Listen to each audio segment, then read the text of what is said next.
So the next question, number 2, you want to ask them, will you do an electrical inspection of the house to see if everything is up to code and safe?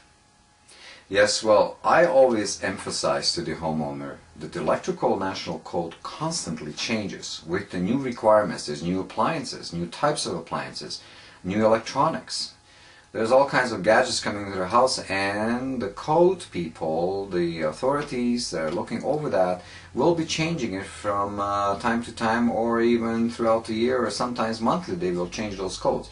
So what I tell the homeowner when the electrical contractor comes in, ask him, will they look over the rest of the house to see if I'm up to current code, right? Okay, and why specifically is that important? Like, mainly because of your safety. Okay.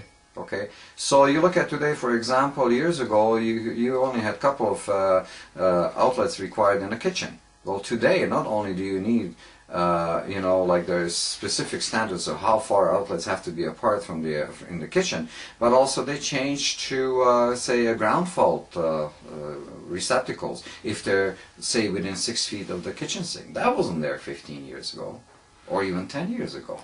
Now you need, for example, 20 amp outlets.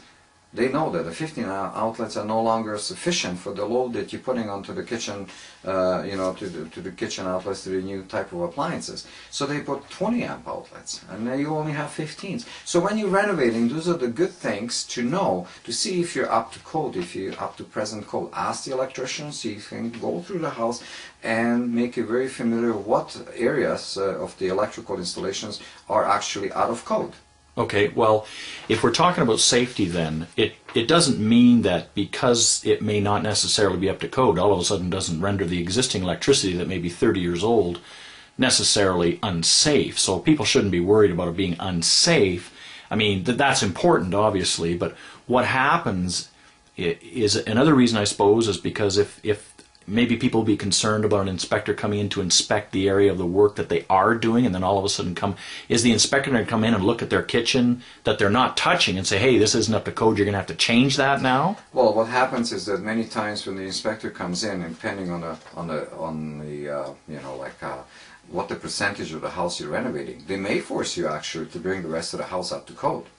Okay, and you had mentioned that there was some sort of percentage regarding that, isn't there? Well, yeah, there's this. All depends. They have a better, kind of a, you know, plan on this, what the percentages are. But roughly, I'll tell you, if you're renovating 30% of your house, you have to bring the rest of the house up to code. So many people will say replace the whole kitchen. Now you have to 100% bring up that whole kitchen up to code. Okay, if you're looking at, for instance, smoke detectors, they're upgraded. They have to be now installed a little to a different code than they were installed 10 years ago. So those are the things they also may want you to change. So it's up to individual inspector. But be prepared, and be prepared means ask your electrician in advance, what are the new code requirements? Because if you go to new buildings, if you're going into new development, you'll see that they have to 100% build to the new code. They can't build to code from last year or 10 years ago or 20 years ago. So therefore, just because you live in an existing house, well, they may not be safe, but there is a little fine line. What is safe, what isn't safe anymore today. And the inspectors will not roll into your house and say, you got to change everything. So there is this little tolerance. But it's up for your own safety. You can sleep and say, well, they're changing codes because it's safer now. We are using different appliances. We're in a new world. There is more usage. There is different type of usage. Can I sleep tightly? Can my children operate these appliances and be safe? I think those are the things you should be questioning, and then make a judgment where the electrician goes through. If they go through, ask him to go through and tell him what's out of code. And then it's up to you to change it or not.